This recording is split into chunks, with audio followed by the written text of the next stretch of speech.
بسم الله الرحمن الرحيم الحمد لله رب العالمين الرحمن الرحيم مالك يوم الدين إياك نعبد وإياك نستعين اهدنا الصراط المستقيم صراط الذين أنعمت عليهم غير المغضوب عليهم ولا الضالين اللهم صل على محمد وآل محمد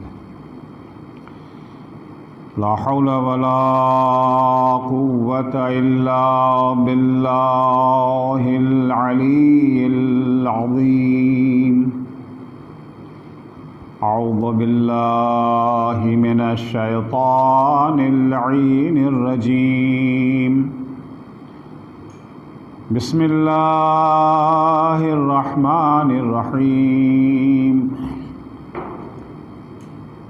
الحمد لله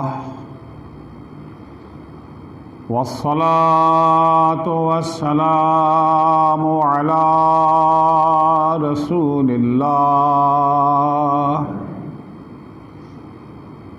وعلى آله آل الله لا سيما بقية الله ولعنة الله على أعدائهم أعداء الله من يومنا هذا إلى لقاء الله أما بعد فقد قالت بضعة الرسول فاطمة سيدة نساء العالمين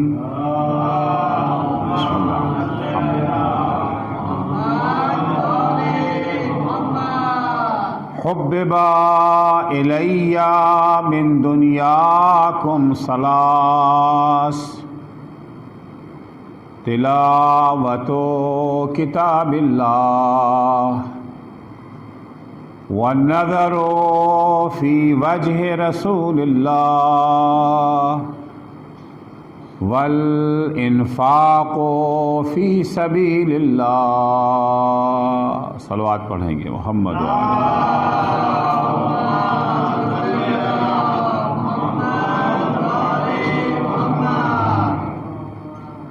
عزیزان گرامی، یہ ایام صدیقہ طاہرہ فاطمہ زہرا سلام اللہ علیہا سے تعلق رکھتے ہیں۔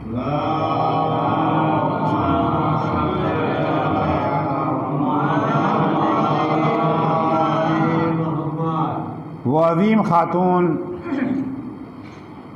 جس کی مدح و ثنا سے انسان عاجز ہے، وہ خاتون جس کی محبت شرط نجات اور جس سے دشمنی عذاب ابدی کا باعث۔ پیغمبر اکرم جناب سلمان کو خطاب کر کے ارشاد فرماتے، یا سلمان من احب ابنتی فاطمہ فہو فی الجنت معی، جو میری بیٹی فاطمہ سے محبت کرے گا وہ جنت میں میرے ساتھ رہے گا۔ صرف جنت میں نہیں، جنت میں میرے ساتھ رہے گا۔ ومن ابغضھا فہو فی النار، اور جو فاطمہ سے بغض رکھے گا، جو فاطمہ سے دشمنی اور عداوت رکھے گا، فہو فی النار، اس کا ٹھکانہ جہنم ہے۔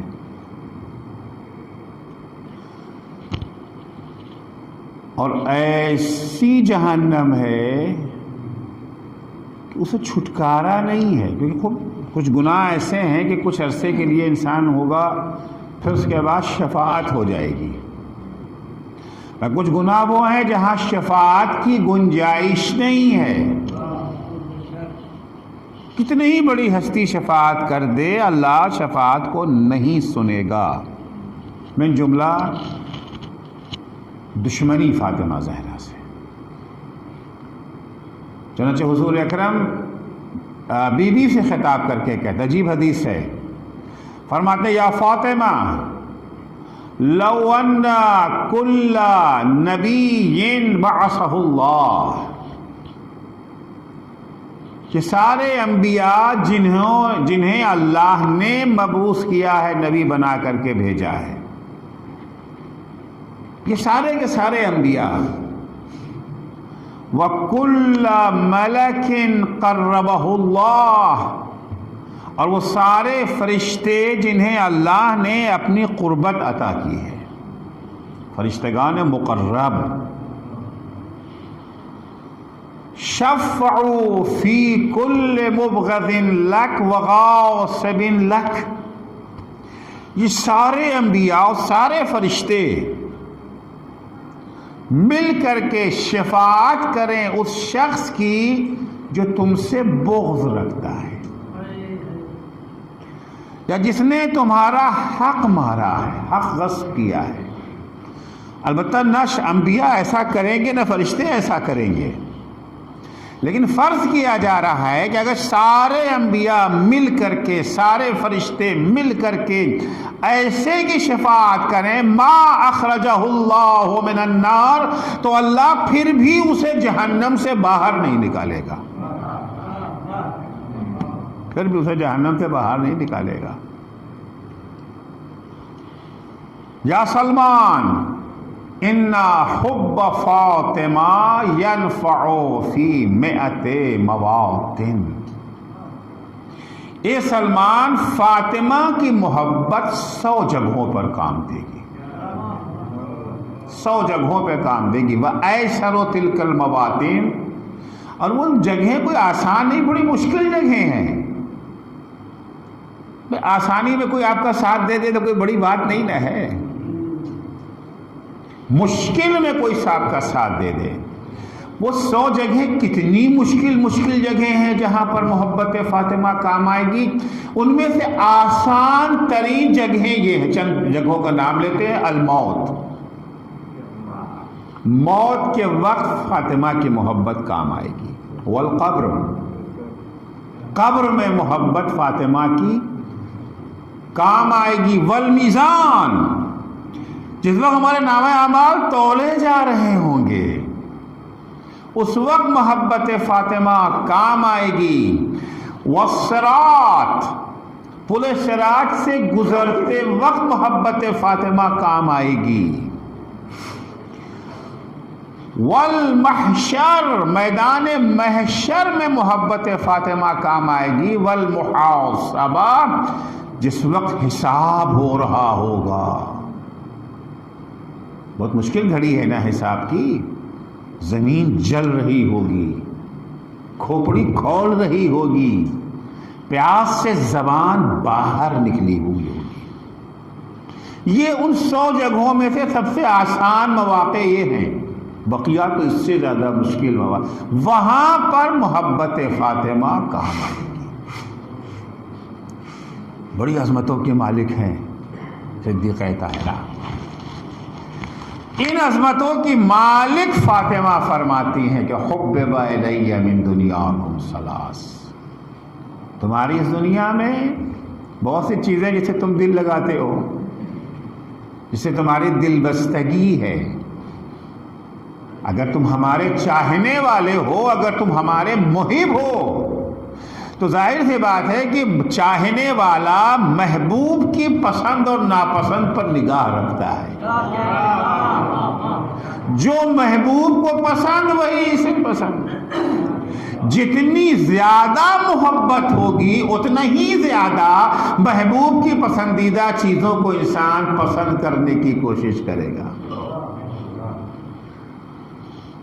دنیا میں عرض کیا کہ دل لگانے کو تو بہت ساری چیزیں ہیں، کسی کو دولت پسند ہے، کسی کو بینک بیلنس پسند ہے، کسی کو گاڑی پسند ہے، کسی کو بنگلہ پسند ہے، کسی کو باغ پسند ہے، کسی کو کھانا پسند ہے، ہزاروں لاکھوں چیزیں ہیں۔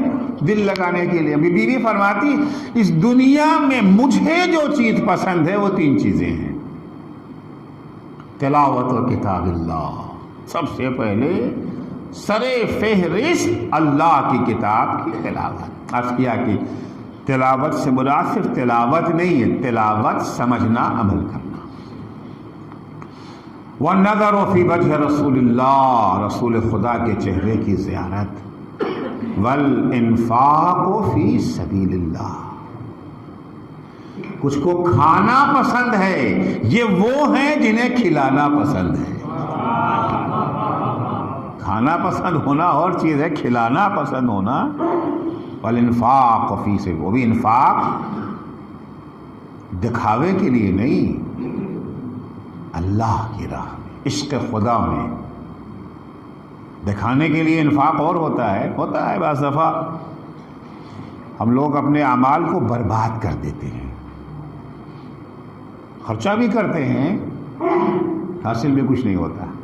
اگر دکھاوا آ گیا، اگر ریا آ گئی تو کوئی اس کا فائدہ نہیں ہے نا.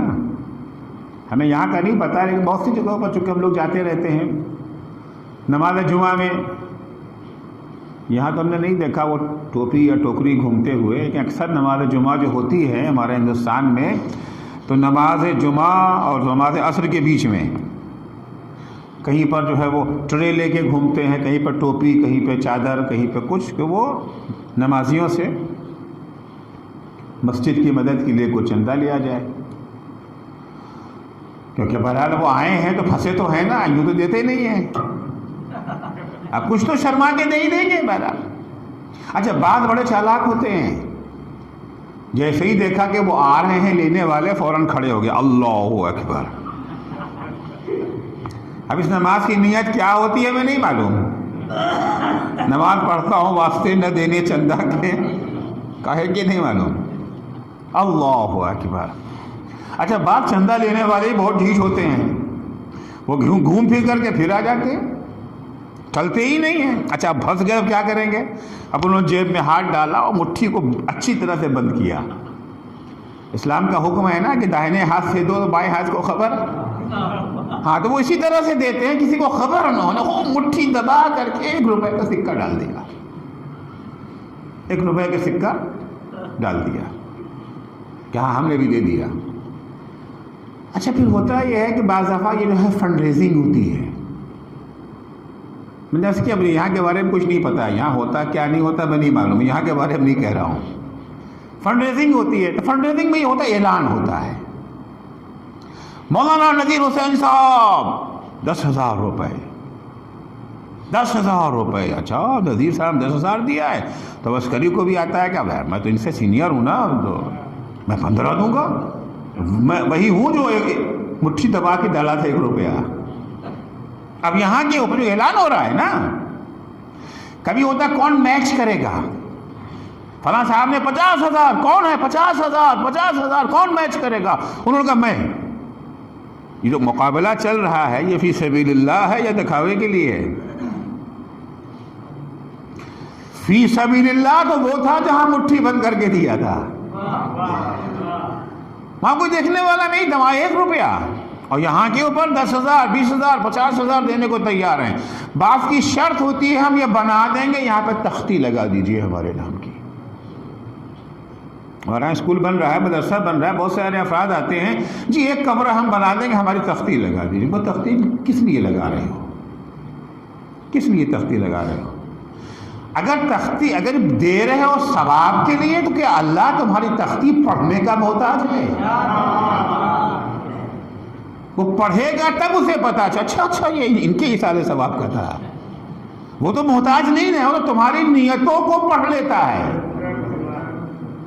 تم نے ارادہ کیا، اسے خبر ہو گئی اگر اس کے لیے ہے.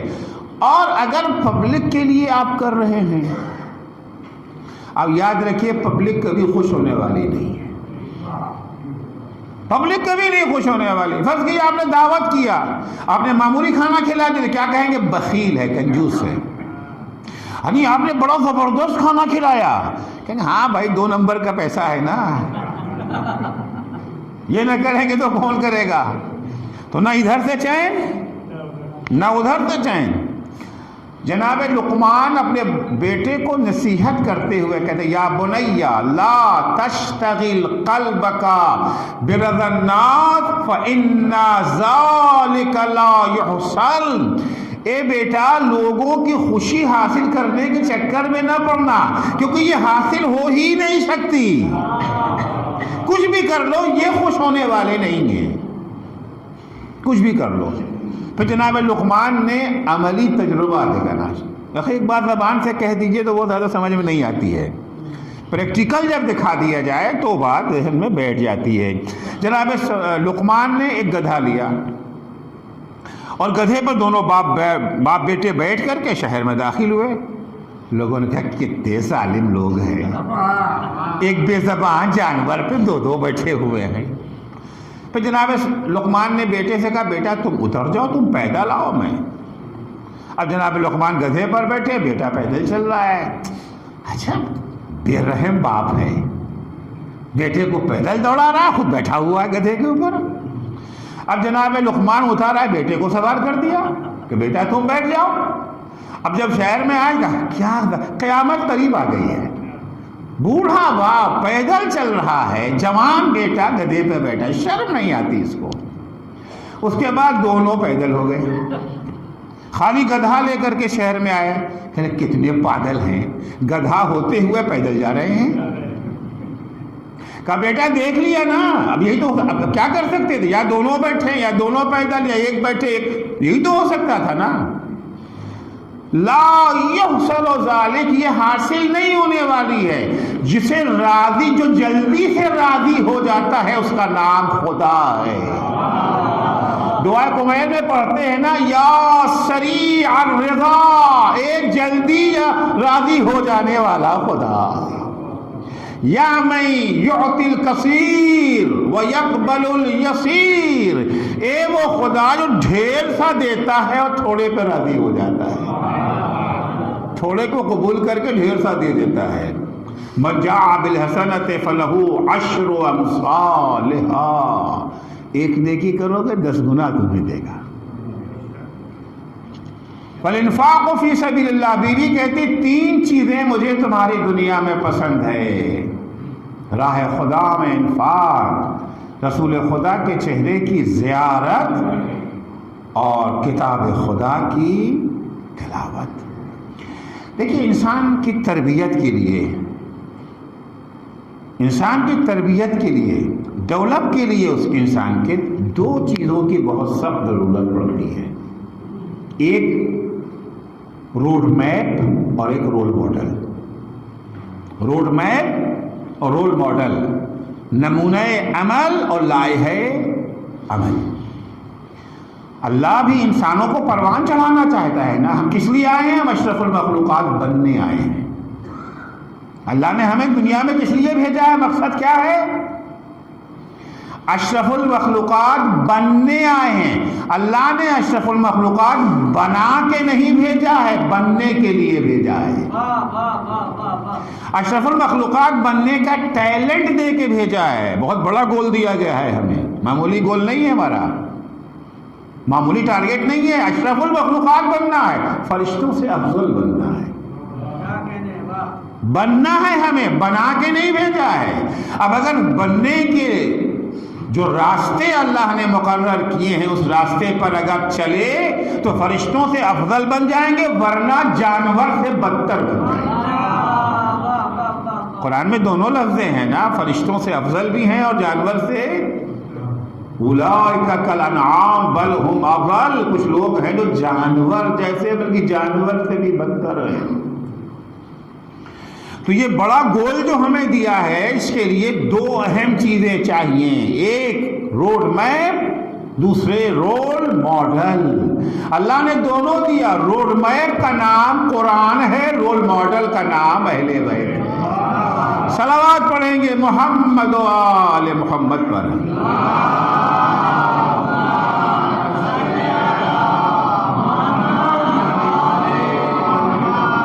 روڈ میپ اور رول ماڈل، اور دونوں ایسے دیے ہیں کہ دونوں ایک دوسرے سے جڑے ہوئے، الگ نہیں ہیں، 2 الگ الگ چیزیں نہیں ہیں۔ دو ہیں مگر ایسے دو ہیں جو ایک ہو گئے. انی تارک فیکم الثقلین کتاب اللہ وعترتی اہل بیتی ما ان تمسکتم بہما لن تضلوا بعدی ولن یفترقا حتی یردا علی الحوض. میں تمہارے درمیان پیغمبر فرماتے دو گرا قدر چیزیں چھوڑ کے جا رہا ہوں. ایک اللہ کی کتاب, دوسرے میری اطرت, میرے اہل بیت. جب تک ان دونوں سے وابستہ رہو گے, ایک سے نہیں دونوں سے وابستہ رہو گے, ہرگز گمراہ نہ ہوگے. تم یقیناً اشرف المخلوقات بن جاؤ گے, تم جانور یا جانور سے بدتر نہیں بنو گے. اور یاد رکھو ان میں جدائی نہیں ہو سکتی ہے. یہ تمہاری بھول ہے کہ سوچو کہ قرآن لے لیں گے اہل بیت چھوڑ دیں گے, یا اہل بیت لے لیں گے قرآن چھوڑ. نہیں, ممکن ہے ہی نہیں, الگ ہے ہی نہیں. اگر آپ نے اہل بیت کو قرآن سے الگ کر کے لے لیا اہل بیت کو, تو وہ اہل بیت نہیں ہے, کچھ اور ہے. اور اگر آپ نے اہل بیت کو چھوڑ کے قرآن کو لے لیا ہے, وہ قرآن نہیں ہے, کچھ اور ہے. یہ الگ ہو ہی نہیں سکتے, ان میں جدائی ممکن ہی نہیں ہے. اہل بیت اطہار بھی ہادی ہیں, قرآن بھی ہادی ہیں. ان کا کام بھی ہدایت کرنا, ان کا کام بھی ہدایت کرنا قرآن کے. لیکن ھذا القرآن یہدی للتی ہی اقوم, اور ان کے لیے ہے وجعلناہم ائمۃ یہدون بامرنا. دونوں کا ایک ہی مقصد ہے, دونوں کا ایک ہی ٹارگٹ ہے. اہل بیت اطہار علیہ السلام اپنے ہادیانہ کردار کو بھی ادا کرتے تھے, اور اسی کے ساتھ ساتھ اپنے قول اور اپنے فعل سے لوگوں کو اہمیت قرآن سے بھی آشنا کرتے تھے. اہمیت قرآن کی طرف بھی وہ دعوت دیا کرتے تھے. یہ دونوں ایک دوسرے سے اتنا قریب ہیں. اہل بیت قرآن کی عظمت بیان کرتے ہیں, اور قرآن اہل بیت کا قصیدہ پڑھتا ہے. صلوات پڑھیں گے محمد و آل محمد پر.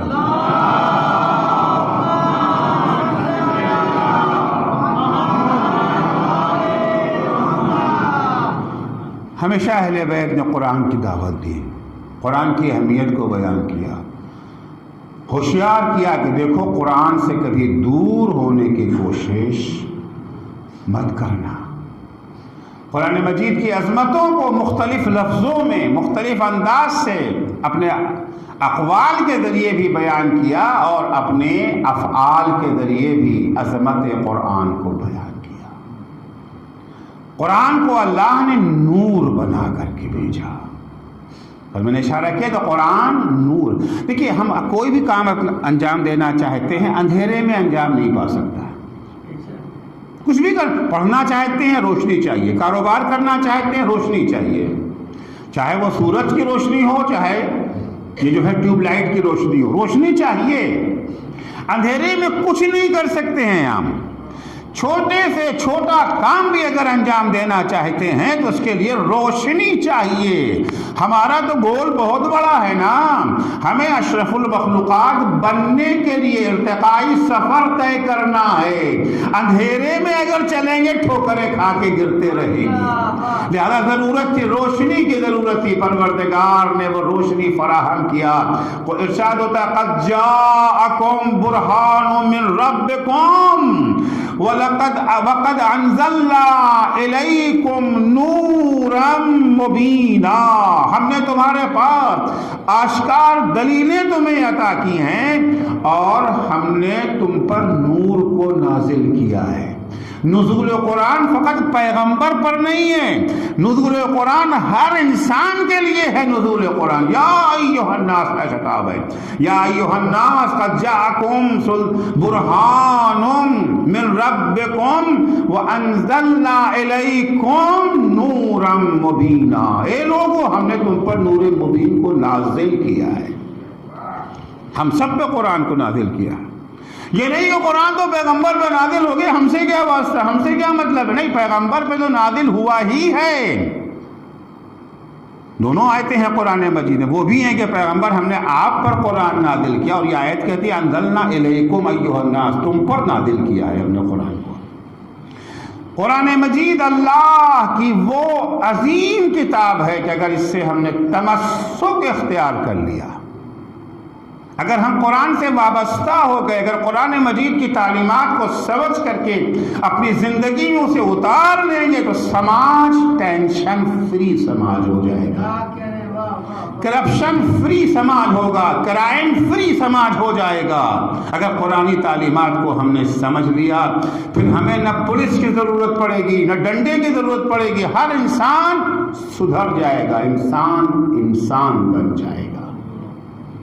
اس لیے کہ جب انسان قرآنی تعلیمات کو پڑھے گا، سمجھے گا، اسے درک کرے گا، اس پر یقین کرے گا تو اسے پتہ چلے گا کہ اللہ علیم الصدور ہے، دل کے بھید کو بھی جان، یعلم خائنۃ الاعین وما تخفی الصدور۔ اللہ وہ ہستی ہے جو آنکھوں کے اشارے سے کیے جانے والے گناہوں سے بھی واقف ہے، دل میں چھپے ہوئے اسرار نہاں کو بھی جانتا ہے۔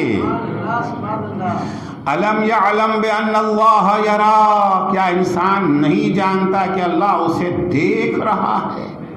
اگر یہ تصور ذہن میں بیٹھ جائے، یقین آ جائے، فقط تلاوت نہیں، یقین آ جائے اس مفہوم کے اوپر، محال ہے کہ پھر انسان گناہ کرے۔ آپ کو پتہ چل جاتا ہے، یہاں کیمرہ لگا ہوا ہے، فرق آ جاتا ہے نا۔ سرکار نے جگہ جگہ کیمرے لگا دیے ہیں، جہاں دیکھا کیمرہ، ہم پتہ چل جہاں پہ کیمرے کی رینج ہے فوراً جو ہے گاڑی کی سپیڈ وغیرہ سب ٹھیک ٹھاک کر لیتے ہیں، بیلٹ وغیرہ سب دیکھ لیتے ہیں۔ یہ کیمرہ لگا ہوا ہے، یہ کیمرہ تو خراب بھی ہو سکتا ہے، اس لیے کیمرہ جن افسروں کے ہاتھ میں ہے انہیں خریدا بھی جا سکتا ہے، لیکن اللہ کا کیمرہ نہ کبھی خراب ہوتا ہے۔ اس کیمرے کی رینج محدود ہے، اس رینج سے باہر نکل گئے تو پھر پکڑ میں نہیں آتے ہیں، مگر اللہ کی رینج سے کوئی باہر جا ہی نہیں سکتا۔ اس کیمرے پر اگر یقین آ جائے۔ اصحاب پیغمبر میں سے کچھ لوگ، البتہ ہم صحابی اسی معنی میں کہہ رہے، اس معنی میں کہا جاتا ہے، ورنہ حقیقت یہ کہ ہر ساتھ رہنے والا صحابی نہیں ہوتا، ہر ساتھ رہنے والا، لیکن بہرحال جو کہا جاتا ہم بھی وہی کہہ رہے ہیں کہ ساتھ رہنے والے پیغمبر کے صحابی جو تھے، ان میں سے کچھ لوگ سفر پہ جا رہے تھے، راستے میں بھوک لگی، انہیں گوسفند اور بکریوں کا گلہ نظر آیا، ریوڑ، ایک چرواہا جو ہے وہ چرا رہا، بھوک لگی تھی، چرواہے کو بلایا۔ اب چرواہا مالک تو نہیں نہ ہوتا ہے، بہت سے لوگوں کے جانور کو وہ اپنا چراتا ہے، پیسے دیتا، چرواہے کو بلایا، کہیں جو بکری کا بچہ ہے کیا ہمیں دے دو، بھوک لگی ہے ہمیں۔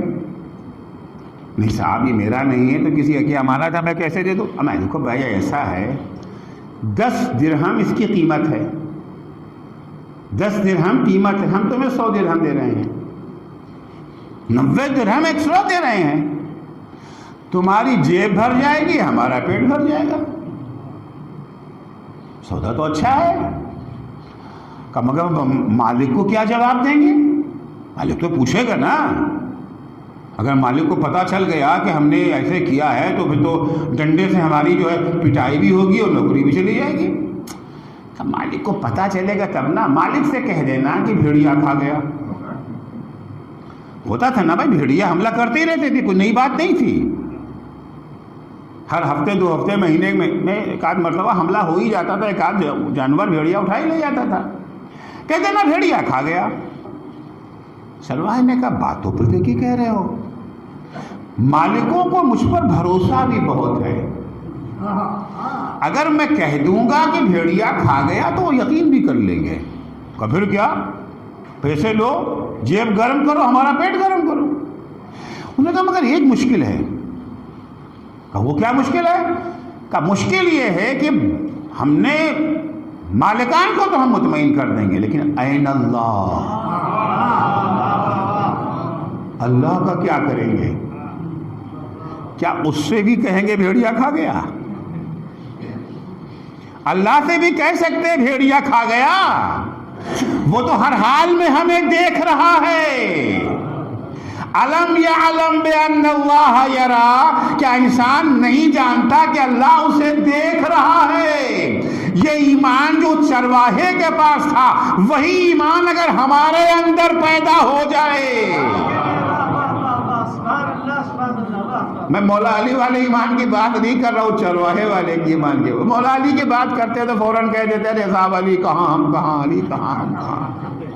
حالانکہ علی کو اللہ نے بنایا ہی ہے، رول ماڈل ہے نا، وہ تو رول ماڈل ہیں. رول ماڈل کے لیے کہا ہے کہ وہ کہاں ہم کہاں.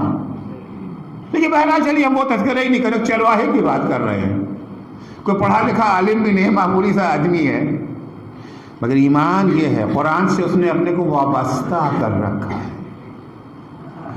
آپ قرآن مجید میں جناب یوسف اور زلیخا کا قصہ تو پڑھتے ہیں، سنتے رہتے ہیں نا، سب کو پتہ ہے. زلیخا نے یوسف کو گناہ کی دعوت دی، یوسف نے قبول نہیں کیا. دھمکیاں ملی کا کوئی بات نہیں، جیل بھیج دیں گا کوئی بات نہیں، پٹائی ہوگی کوئی بات نہیں، سب کچھ منظور ہے، مگر رب السجن احب الی، خدایا مجھے قید خانہ زیادہ محبوب ہے، قید خانہ زیادہ محبوب ہے. کیا وجہ تھی کہ جو یوسف نے زلیخا کی دعوت کو ٹھکرا دیا؟ ملکہ ہے بھائی، اختیار ہے اس کے پاس، دولت میں غرق کر دیتے یوسف کو. کیا یوسف کے اندر خواہش نہیں تھی؟ جوان ہے یوسف، خواہش ہے کیوں نہیں؟ قرآن کہتا ہے کہ یوسف میں بھی خواہش تھی. عجیب ہے، جو لفظ قرآن نے زلیخا کے لیے استعمال کیا ہے وہی لفظ یوسف کے لیے استعمال کیا ہے. ہمت بہی، زلیخا نے یوسف سے گناہ کا ارادہ کیا. وَهَمَّا بِهَا، اور یوسف بھی زلیخا سے گناہ کا ارادہ کر بیٹھتے. کیا میں نے مانا نہیں کیا ہے، ہاں، یوسف بھی زلیخا سے گناہ کا ارادہ کر بیٹھتے.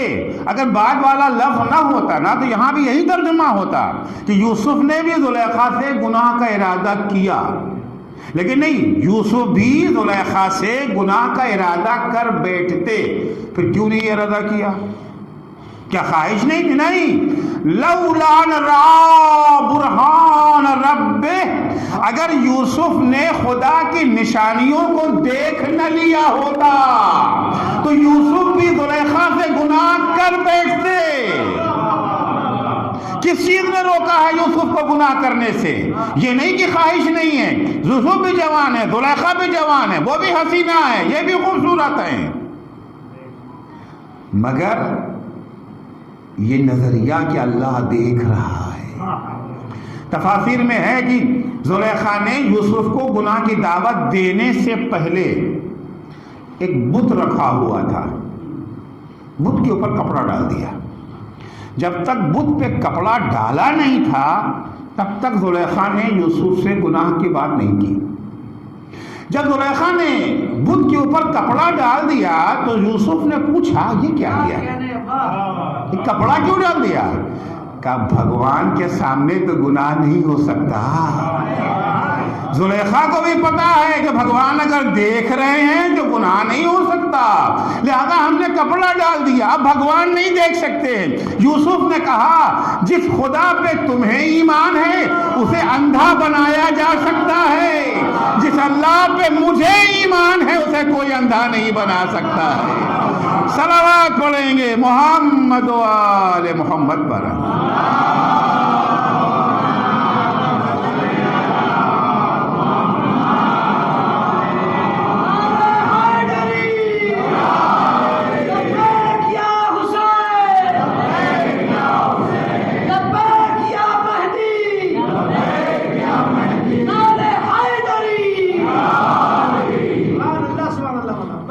اگر قرآن سے انسان وابستہ ہو جائے کرائم ختم ہو جائیں گے، جرائم ختم ہو جائیں گے. کوئی کسی کو ستائے گا نہیں، کوئی کسی پر ظلم نہیں کرے گا، کوئی زیادتی نہیں کرے گا.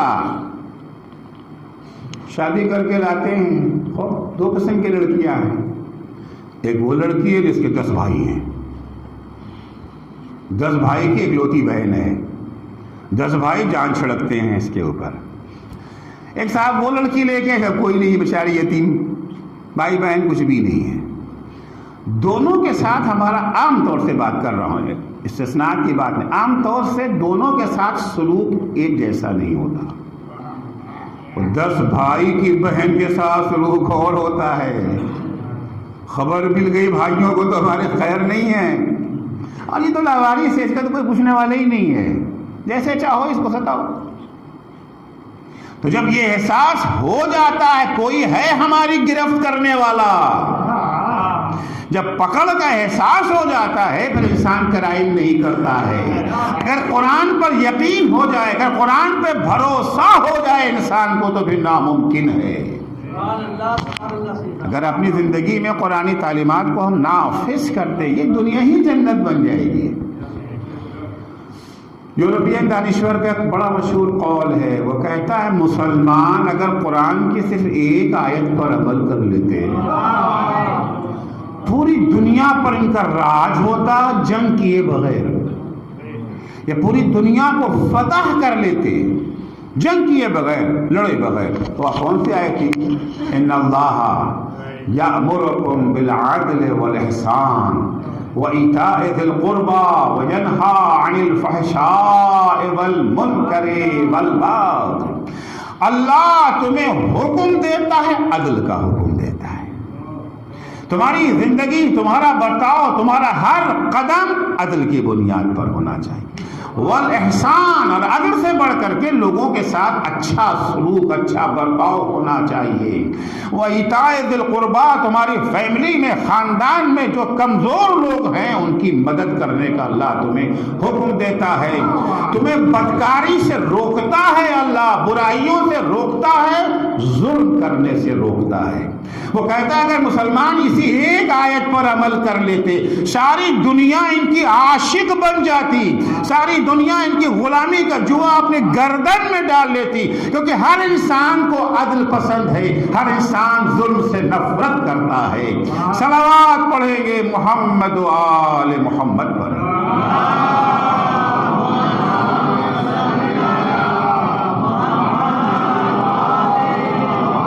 اسی لیے مولا کائنات فرماتے ہیں نجم البلاغہ میں، تعلموا القرآن، قرآن سیکھو، کیونکہ سیکھنا پہلا درجہ ہے نا، سیکھیں گے نہیں تو پھر عمل کہاں سے کریں گے۔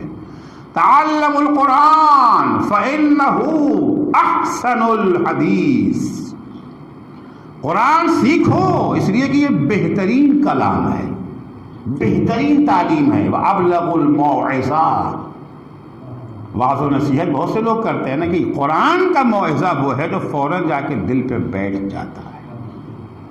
ابلغ الموعظہ ہے قرآن، احسن حدیث ہے قرآن۔ اگر قرآن کی تعلیمات کو اپنا لیا، قرآن کی تعلیمات انسان اگر اپنا لے تو انقلاب زندگی میں آ جائے گا۔ وَتَفَقَّهُ فِيهِ، قرآن کو سیکھو، اس کے معنیوں مفاہیم کو گہرائی سے سمجھنے کی کوشش کرو، سرسری پڑھ کے نکل نہ جاؤ۔ ہمارا بعض دفعہ پڑھنے کا رفتار کی کمپٹیشن ہوتا ہے، ان کا ہم نے تو آدھے گھنٹے میں پارا پڑھ لیا، ان کا ہم تو 20 منٹ میں ختم کر دیتے ہیں۔ وہ نکالا کہ ہم تو 10 منٹ میں قصہ تمام کر دیتے ہیں۔ نہیں، الفاظ کا ادا کر دینا زبان سے کافی نہیں، تفقہوا فی، گہرائی سے سمجھو۔ فقہ ہر سمجھ کو نہیں کہتے نا، فقہ یعنی گہرائی سے سمجھنا، گہرائی سے سمجھنے کی کوشش کرو۔ فَإِنَّهُ رَبِيعُ الْقُلُوبِ، کیونکہ قرآن دلوں کی بہار کا نام ہے۔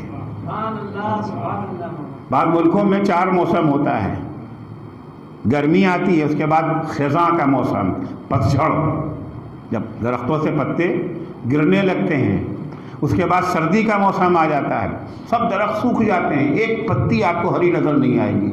آپ قم، تہران، مشہد چلے جائیں ابھی آج کے زمانے میں تو ایک پتی ہری آپ کو کسی درخت میں نظر نہیں آئے گی، سب سوکھے سوکھے درخت ہیں۔ اس کے بعد بہار کا موسم آتا ہے کہ سوکھے ہوئے درختوں میں دوبارہ پتیاں نکل آتی ہیں، ہرا بھرا درخت ہو جاتا ہے۔ امام فرماتے ہیں کہ قرآن دلوں کی بہار کا نام ہے، مردہ دلوں میں زندگی پیدا کر دیتا ہے قرآن، مردہ دلوں میں زندگی پیدا کر دیتا ہے۔ کیسے قرآن زندگی پیدا کرتا ہے؟ میں ایک نمونہ آپ کی خدمت میں پیش کر دوں۔ فضیل ابن عیاض، فضیل ابن عیاض ڈاکو تھا، قرآن نے اسے ولی خدا بنا دیا۔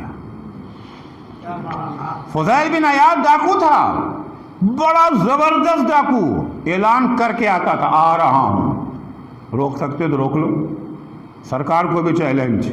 ہمارے یہاں بھی بعض ڈاکو گزرے ہیں، یہ اعلان کر کے آتے تھے، یہ جو ہے پولیس والوں کو چیلنج کر کے آتے تھے، روک سکتے ہو تو روک لو۔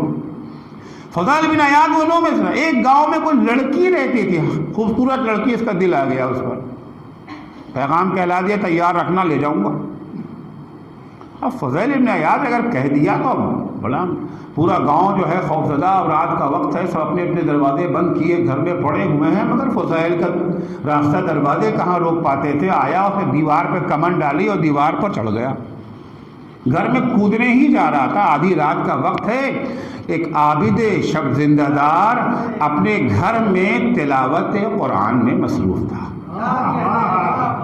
تلاوت کر رہا تھا، اس آیت پر پہنچا تھا، الم یعن للذین آمنوا ان یخشع قلوبہم لذکر اللہ، جو لوگ ایمان کا دعویٰ کرتے ہیں کیا وقت اب وہ نہیں آ گیا ہے کہ اللہ کے ذکر کے سامنے ان کے دل جھک جائیں؟ آیت فضیل کے کان میں پہنچی، ربیع القلوب ہے نا، ابلغ الموعظہ ہے، ربیع القلوب ہے قرآن۔ جیسے ہی اس آیت کو فضیل نے سنا، تھر تھر تھر تھر کانپنے لگا۔ کیا انقلاب ہے! تھر تھر تھر تھر کانپنے لگا، کہنے لگا کیوں نہیں پروردگار، وقت آ گیا۔ دیوار سے نیچے اترا، سجدے میں گر گیا، پڑھنے والے آج سے توبہ کرتا، آئندہ کسی کو نہ ستاؤں گا۔ جتنوں کا مال لوٹا تھا سب کا مال واپس کیا، کیونکہ توبہ کان پکڑ کے تھپڑ لگانے کا نام نہیں ہے۔ توبہ میں شرط یہ ہے جن کے حقوق پامال کیے ہیں ان کے حقوق کو ادا کرو۔ جس کا مال لوٹا تھا اس کو مال واپس کیا۔ ایک ایک کے گھر جا کے ہاتھ جوڑ کر کے پیروں پہ گر کے معافی مانگی، ہم نے تمہارا دل دکھایا ہے، ہم نے تمہیں ستایا ہے، ہمیں معاف کر دو۔ نتیجہ یہ ہوا کچھ عرصے کے بعد یہ ڈاکو فضیل بن عیاض جو ہے وہ ولی خدا میں اس کا شمار ہونے لگا۔ ایک صلوات پڑھیں گے محمد و آل محمد پر۔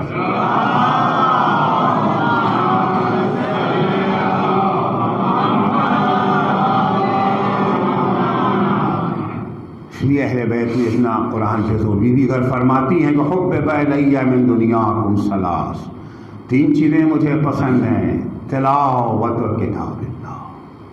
صرف زبان سے نہیں، کوئی لمحہ معصومہ کی زندگی میں ایسا نہ تھا جب وہ تلاوت قرآن سے فارغ ہو۔ ہم لوگ بھی تلاوت کرتے ہیں، نماز کے بعد بیٹھ گئے، 10 منٹ کر لیا، 15 منٹ کر لیا، گھنٹہ کر لیا، بقیہ تو زندگی ہمارے قرآن سے آزاد رہتی ہے نا، بقیہ تو قرآن سے آزاد رہتے ہیں، معصومہ ہر لمحہ۔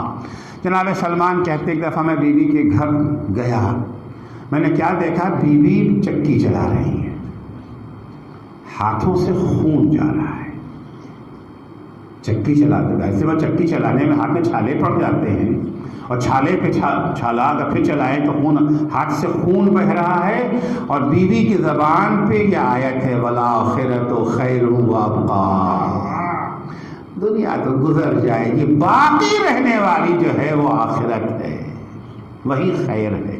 یہ جذبہ اگر انسان کے اندر آ جائے، مگر ہم لوگوں کی مشکل کیا ہے، بل تؤثرون الحیات الدنیا، ہماری تو حالت یہ ہے کہ ہم دنیا کو ہر چیز پر مقدم کرتے ہیں۔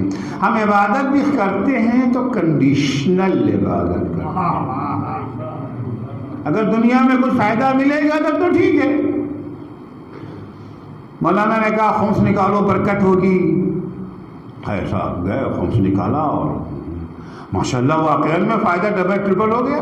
اب بڑی پابندی سے خمس نکالنا شروع کیا، اس لیے نہیں کہ اللہ کا حکم ہے، اس لیے کہ بزنس میں فائدہ زیادہ ہوتا ہے، اور دوسرے بھائی تم بھی خوف نکالو، دیکھو ہم نے نکالنا شروع کیا، بڑا فائدہ ہوا۔ اچھا اگر مولانا نے کہا خوف نکالو، خوف نکالتے ہی کاروبار میں گھاٹا ہو گیا، تو کہتے ہیں یہ خمس ہمیں سہتا نہیں ہے۔ ابھی سہنے کا لفظ آپ شاید نہ سمجھ پائیں، ہماری طرف خاص لفظ ہے یہ۔ قرآن ہمیں سہت، بڑا منحوس ہے یہ خمس۔ خمس نکالتے ہی ہمارے ہاں کاروبار میں گھاٹا ہو گیا، نہیں اب کبھی خمس نہ نکالیں گے۔ قرآن کی آیت ہے وَمِنَ النَّاسِ مَن يَعْبُدُ اللَّهَ عَلَى حَرْفٍ، بندوں میں کچھ وہ لوگ ہیں جو اللہ کی عبادت کنڈیشنل کرتے ہیں، کنڈیشنل کرتے ہیں عبادت۔ ان اصابہ خیر اطمأن بہ، اگر اللہ کی عبادت کر کے کچھ بھلائی ہو گئی، کچھ فائدہ ہو گیا، بزنس میں منافع ہو گیا، الیکشن جیت گئے، نوکری مل گئی، اطمئنان بہ، اسلام زندہ باد۔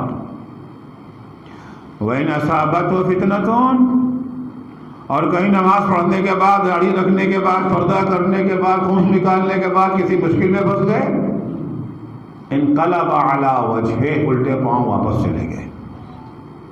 ہوتا یہ تھا اس زمانے میں، پیغمبر کے زمانے میں بدو عرب آتے تھے پیغمبر کے پاس، یا رسول اللہ ہم ایمان لائے، اشہد ان لا الہ الا اللہ واشہد ان محمد رسول اللہ۔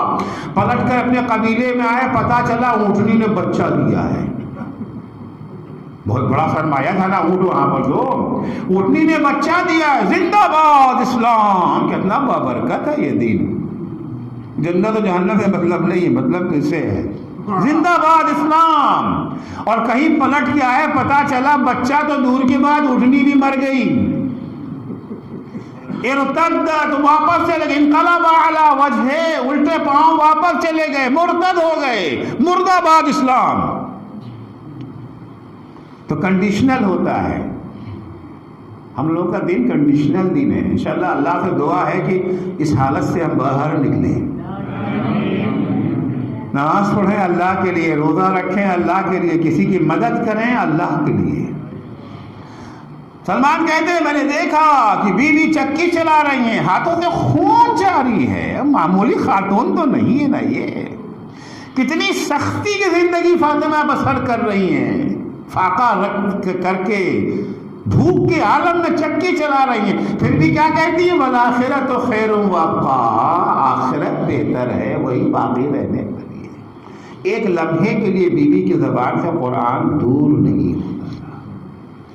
ہر روز عصر کے وقت بارگاہ الہی میں یہ دعا پڑھتی تھی، الحمدللہ الذی لم یجعلنی جاہدا لشیء من کتابہ، اللہ، اس اللہ کا شکر ہے، اس کی حمد ہے جس نے مجھے قرآن کے کسی حصے کا مخالف نہیں بنایا، کسی حصے کا مخالف نہیں بنائے۔ جس چیز کا حکم قرآن نے دے دیا اس پہ عمل کیا، قرآن نے نماز کا حکم دیا نماز پڑھا، روزے کا حکم دیا روزہ رکھا، انفاق کا حکم دیا انفاق کیا، حجاب کا حکم دیا حجاب کیا، غیبت سے منع کیا اس سے دور، گناہوں سے منع کیا اس سے دور۔ لم یجعلنی جاہدا لشیء من کتابہ ومرددا فی شیء من اوامرہ، نہ اللہ نے اپنی کتاب کے کسی حصے کا مخالف ہمیں بنایا ہے اور نہ کسی حصے میں شک و تردید کا شکار کیا۔ ہر روز عصر کے وقت بیوی یہ بات کہا کرتی تھی۔ حضور اکرم بیوی فرماتی کہ ایک دن رات میں ہم سونے کی تیاری کر رہے تھے، بستر بچھا رہے تھے کہ حضور اکرم آ گئے۔ کہا بیٹا کیا ہو رہا؟ کہا بابا سونے کی تیاری کر رہی ہوں۔ کہا بیٹا بستر پہ جانے سے پہلے 4 کام کر لیا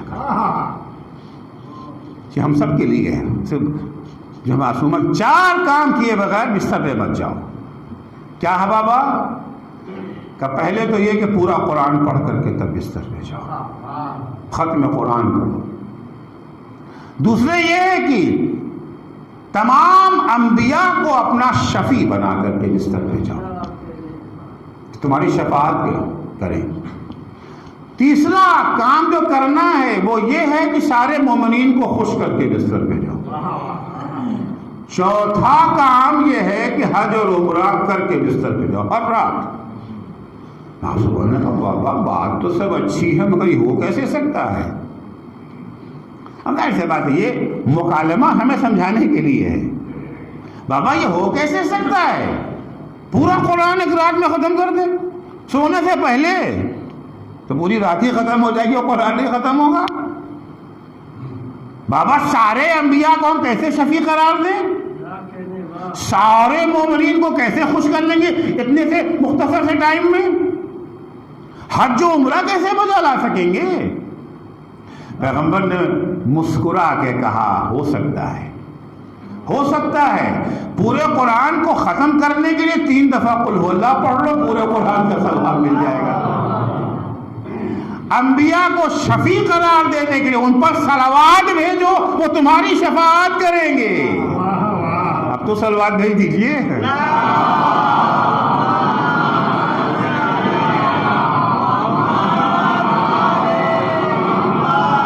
مومنین کو خوش کرنے کے لیے ان کے گھر حلوہ لے جانے کی ضرورت نہیں، ان کے لیے استغفار کرو، ان کے گناہوں کی بخشش کی اللہ سے دعا کرو، وہ خوش ہو جائیں گے۔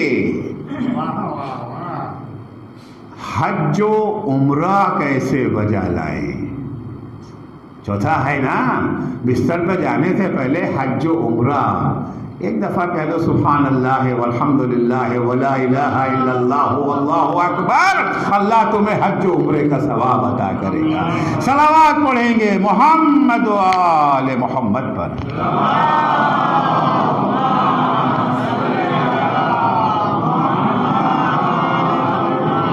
باتیں بہت تھی، وقت ختم ہو گیا۔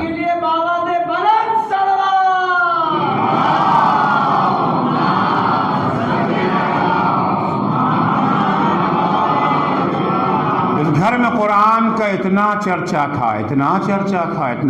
تھا قرآن کا کہ گھر کی کنیز بھی قرآن کی ایسی ماہر ہو گئی 20 برس تک قرآن کے سوا کوئی بات ہی نہیں۔ اب وقت نہیں رہ گیا کہ میں پورا قصہ آپ کی خدمت میں بیان۔ جناب فضا جب بھی کوئی سوال کرتا تھا جواب قرآن کی آیتوں سے دیتے، اتنا تسلط، اتنی مہارت تھی قرآن کی۔ یہ گھر قرآن کا گھر تھا، اس گھر کے دروازے کو نہیں جلایا گیا، قرآن کو جلایا گیا،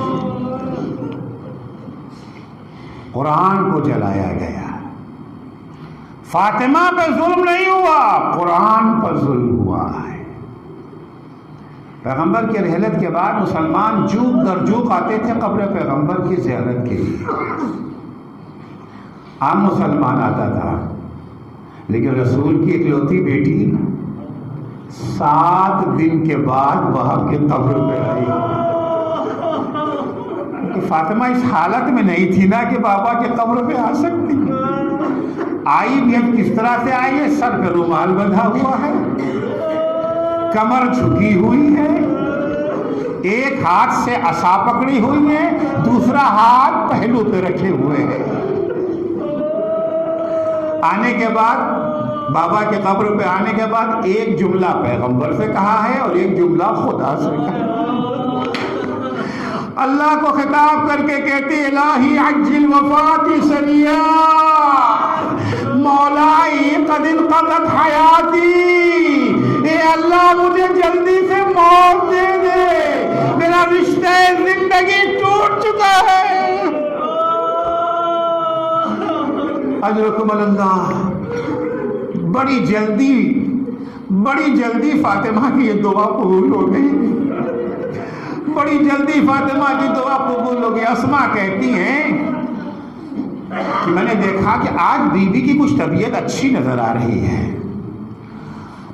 بی بی اسما سے کہتی اے اسما دیکھو میں حجرے میں جا رہی ہوں، جب تک تسبیح و تحلیل کی آواز آتی رہے سمجھ لینا کہ فاطمہ زندہ ہے، اور جب آواز آنا بند ہو جائے تو سمجھ لینا فاطمہ دنیا سے رخصت کر گئی۔ اسما کہتی ہے بی بی حجرے میں گئی، میں دروازے پہ آ کے کان لگا کے کھڑی ہو گئی، کچھ دیر تک تو آواز آتی رہی، پھر آواز آنا بند ہو گئی۔ میں نے حجرے کے باہر سے آواز دیا یا بنت رسول اللہ، یا زوجۃ ولی اللہ، آواز نہ آئی، جواب نہ آیا، میں حجرے میں گئی، میں نے کیا دیکھا؟ بیوی دنیا سے رخصت ہو چکی۔ ابھی اسی عالم میں نے کیا دیکھا کہ حسن و حسین گھر میں آ گئے۔ میں نہیں چاہتی تھی بچوں سے فوراً بتاؤ اسما میری اماں کہاں ہیں؟ میں نے کچھ بہانہ کرنا چاہا کہ اسما ہم سے چھپا رہی ہو۔ ارے ابھی ہم مسجد میں سے کی آواز آئی، فاطمہ کے یتیم آ رہے ہیں۔ اسما مسجد کی طرف روانہ ہوئی مولا کو خبر دینے کے لیے، کیونکہ بی بی نے سب کو مسجد میں بھیج دیا تھا۔ مسجد میں آئی مولا کو خبر دینے، حسن و حسین بھی ادھر سے چلے۔ جیسے ہی علی کی نظر اسما پہ پڑی، حسن و حسین پہ پڑی، علی کا دل بیٹھنے لگا۔ ایک دفعہ حسن و حسین نے فریاد کی، یا ابتا قد ماتت امنا، اے بابا میری ماں دنیا سے رخصت ہو گئی۔ اسما کہتی علی نے جیسے ہی سنا فوراً کھڑے ہوئے، بیت الشرف کی طرف آگے بڑھے۔ کبھی گرتے تھے کبھی اٹھتے تھے، مسجد اور گھر کا فاصلہ زیادہ نہیں ہے عزیزو۔ میں نے کہا مولا یہ آپ کا کیا حال ہے؟ مولا اپنے کو سنبھالیے۔ مولا کہتے اسما ارے میری زندگی کا ستون منہدم ہو گیا۔ اجرکم اللہ۔ مولا نے بیوی کی وصیت کے مطابق بیوی کو مولا نے غسل دے دیا، کفن پہنا دیا۔ اب بچوں کو رخصت آخر کے لیے مولا بلاتے، ہلومو اے زینب و کلثوم، اے حسن حسن، ہلومو آؤ تزوجوا من امکم، اپنی ماں سے رخصت ہو لو، اپنی ماں سے رخصت ہو لو، اب قیامت میں ملاقات ہوگی۔ بچے آگے بڑھے، ایک طرف سے حسن ہیں ایک طرف سے حسین ہیں، ماں کے جنازے کے پاس کھڑے آنسو بہا رہے ہیں، اماں کی فریاد کر رہے ہیں۔ مولا قسم کھا کے واللہ حنت وعنت ومدت یدا وضمتہما الی صدرہا، خدا کی قسم میں نے فاطمہ کے کراہنے کی آواز سنی، دونوں ہاتھ کفن سے باہر آئے، فاطمہ نے حسن و حسین کو اپنے کلیجے سے لگا دیا۔ ایک کوہرام بپا ہوا، حافظ کی آواز آئی، یا علی، اے علی ان بچوں کو فاطمہ سے الگ کر دو، واللہ اب کیا ملائکۃ السماء، اے علی فرشتوں کے درمیان کوہرام بپا ہے۔ علی آگے بڑھے، پیار اور محبت سے حسنین کو الگ کیا۔ اے عزیزو ایک بچی کو اور اپنے بابا سے الگ کیا گیا۔ جب سکینہ لاش حسین سے لپٹی ہوئی، لیکن کس طرح سے الگ کی گئی؟ شمر کا تازیانہ، سکینہ کی پوش لہو لہان۔ الا لعنت اللہ علی قوم الظالمین وسیعلم الذین ظلموا ای منقلب ینقلبون۔ بار الہ تجھے واسطہ ہے محمد و آل محمد علیہ السلام کا، ہماری اس مختصر سی عبادت کو قبول فرما۔ بار الہ صدقے میں اہل بیت اطہار علیہ السلام کے ہمیں بھی تلاوت قرآن کا عشق عطا فرما، قرآنی تعلیمات پہ غور و فکر، اس کے معنی و مفاہیم کو سمجھ کر عمل کرنے کی توفیق عنایت فرما۔ بار الہ جو مومنین و مومنات بیمار ہیں انہیں شفائے کاملہ عاجلہ عنایت فرما، جو مقروض ہیں ان کے قرضوں کو ادا فرما، جو پریشان حال ہیں ان کی پریشانیوں کو دور فرما۔ معبود تجھے واسطہ ہے محمد و آل محمد علیہ السلام کا، جو بے روزگار ہیں انہیں حلال اور پاکیزہ روزگار عنایت فرما، جو صاحب روزگار ہیں ان کے روزگار میں مزید ترقی اور انہیں اپنے بے روزگار بھائیوں کی مدد کی توفیق عنایت فرما۔ بار الہ جو بے اولاد ہیں انہیں نیک اور صالح اولاد عنایت فرما، جو صاحب اولاد ہیں انہیں اپنی اولاد کی دینی تعلیم و تربیت کی توفیق عطا فرما۔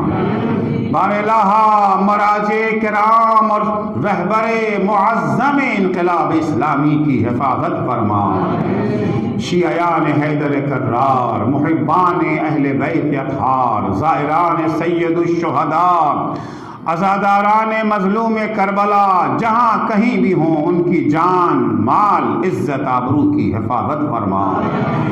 امام زمانہ کے ظہور میں تعجیل فرما۔ جب حضرت کا ظہور ہو تو ہمارے اعمال ایسے ہوں کہ ہم ان کے اصحاب و انصار میں شمار ہو سکیں۔